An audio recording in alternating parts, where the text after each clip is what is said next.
I've been saying 150 feels right to me. Do we have to get there? Can we go to 170? Sure. But somewhere in that range feels right. I think we could be in a kind of bumpy zone between now and July. And then from July till, Halloween, we pump, and then we get into the crazy levered speculative parabolic phase. Now, is it possible that all got pulled forward and that 109 relative to 85 was the peak, and there really was far less leverage, so that was the ebullient, a peak above fair value? It's possible.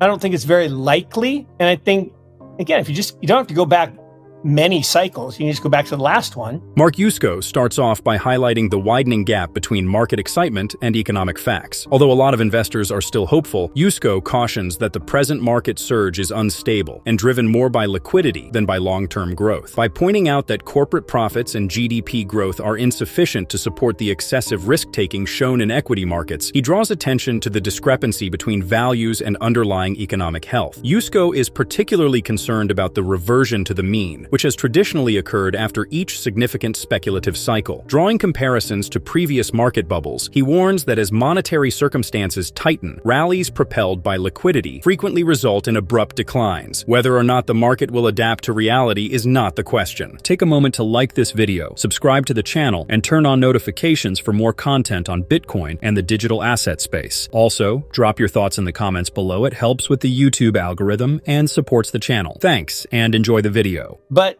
at the end, the problem for me is it is short-term pain and maybe acute pain, particularly for levered longs. But I have to actually acknowledge that it could end up be for long-term gain, right? And what I mean by that is if we can force interest rates down and lower the debt financing cost and lower the deficit, and if we can cut some of the wasteful spending and redirect it into spending on innovation as an asset class and things like, Bitcoin layer 2 and layer 3 development, then we can increase GDP and increase profitability, increase productivity, and then we get a better recovery on the other side. So that's the positive part of it. I do think for Bitcoiners, the problem short run is liquidations are bad, right? A stepwise bear market is not bad, right? If stocks and bonds are going down, Bitcoin could still go up because it's not correlated. It doesn't derive its value from the same things that stocks and bonds derive value from: economic growth, interest rates, productivity. It's dependent on millennial adoption, network growth, transaction volume. Those are very different. And so, but in liquidations, right, if you've got levered speculators, so we have the highest level of margin debt in history, when people get a margin call because their NVIDIA stock fell 40%, they can't sell the NVIDIA stock. They can't sell their Cisco stock. What do they sell? Bonds or Bitcoin. Yeah. And so the other problem that we have is just a seasonal problem.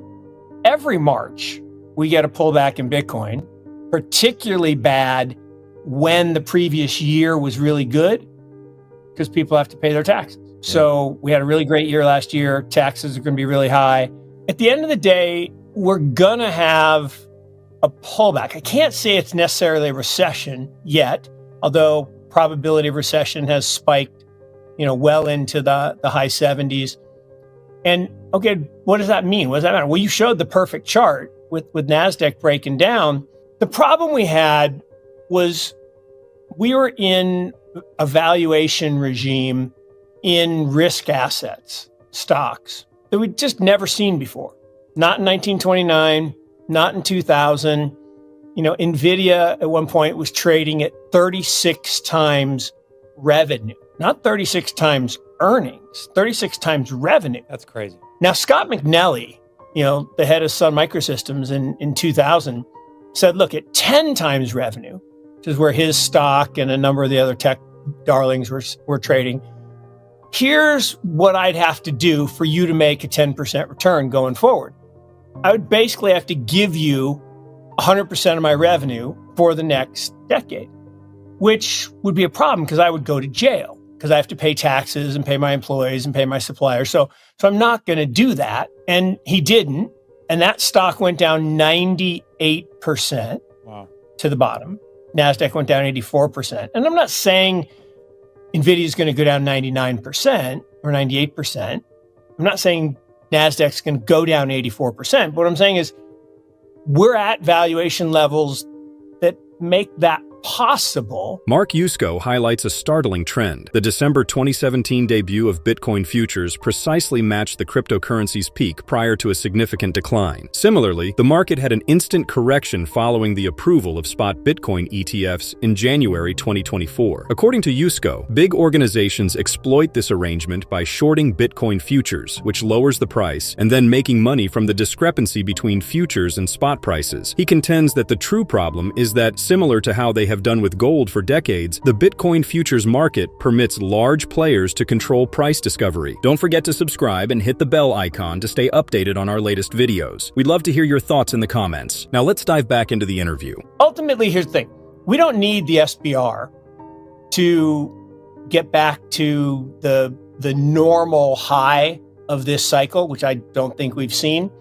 We are following the normal 4-year cycle. Everyone thinks the 4-year cycle's over. It's not. Humans are going to human.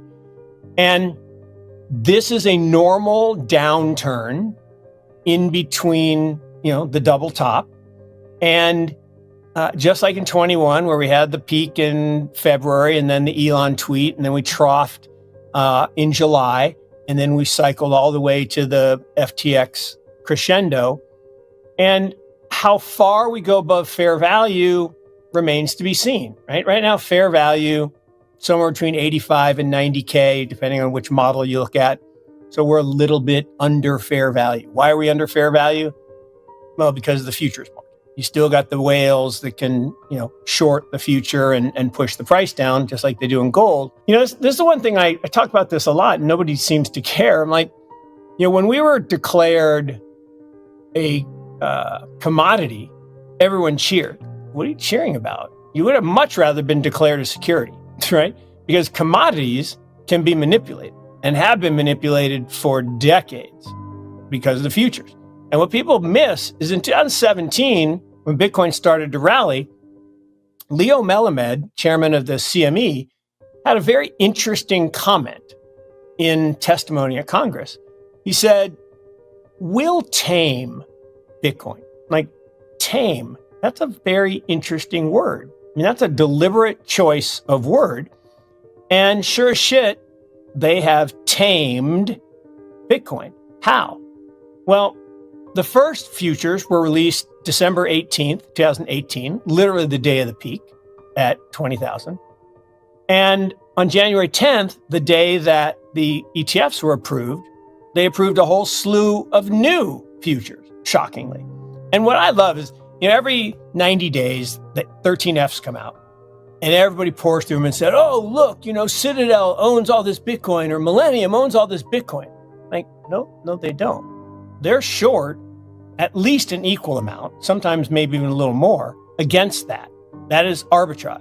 They buy the future, which is 11, 12, 13% higher than spot, and they roll down the futures curve during the month, and then they redo it the next month, and they lever it up, and they make, obscene profits for free, almost risk-free.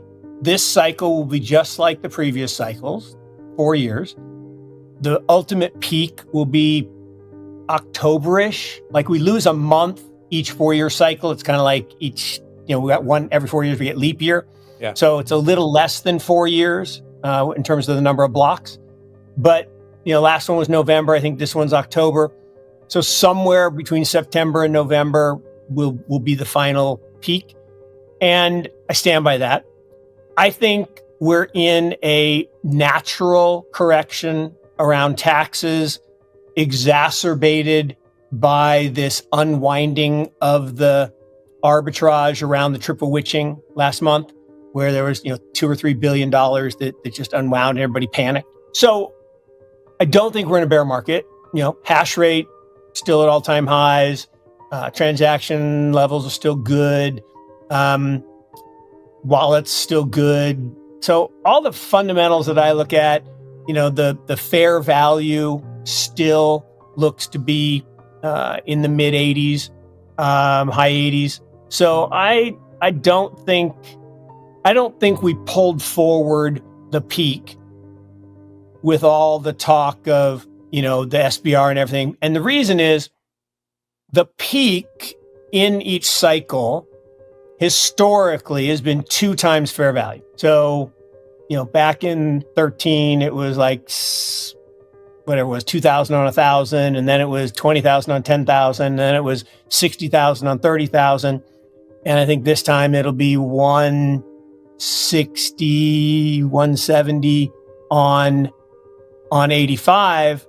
But I don't think we get to 2 times this time, because I don't think there's as much leverage. So I've been saying 150 feels right to me. Do we have to get there? Can we go to 170? Sure. But somewhere in that range feels right. I think we could be in a kind of bumpy zone between now and July. And then from July till, Halloween, we pump, and then we get into the crazy levered, speculative, parabolic phase.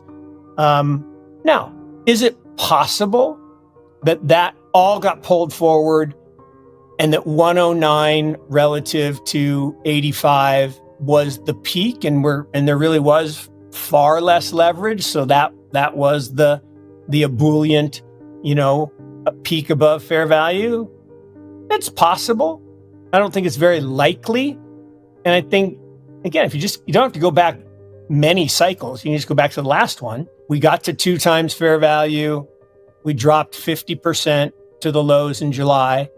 And then we rallied all the way back to make a new high in November before, FTX unwound everything. So that's kind of where I come out on it. Despite popular opinion that the 4-year cycle has stopped, Mark Yusko contends that Bitcoin's price swings continue to follow this well-established trend. He cites past trends, such the double-top structure of Bitcoin in 2021, when it peaked in February, then fell due to Elon Musk's remarks before rising once again to reach all-time highs. Yusko claims that this cycle is reoccurring and that Bitcoin is currently going through a typical decline before hitting new highs. According to Yusko, the futures market is a major influence containing the price of Bitcoin. Using Bitcoin futures, he thinks big institutional players, or whales, manipulate prices below their true worth, which he estimates to be between $85,000 and $90,000, depending on the model. This form of price suppression, he says, has been happening in gold markets for decades. Yusko remembers that in 2017, CME chairman publicly declared that the organization's objective was to tame Bitcoin. He notes that this was a calculated tactic, not merely hyperbole. Bitcoin futures were first offered in December 2017, which was exactly when the cryptocurrency hit its peak of $20,000 before a severe meltdown. Institutions use an arbitrage technique to take advantage of this arrangement. According to Yusko, companies such as Citadel and Millennium appear to have substantial Bitcoin holdings, but in fact, they short an equivalent or higher quantity of Bitcoin futures. This enables them to make substantial, nearly risk-free profits by taking advantage of the premium between futures and spot pricing. Don't forget to like, subscribe, and enable notifications for more valuable content, and as always, happy investing.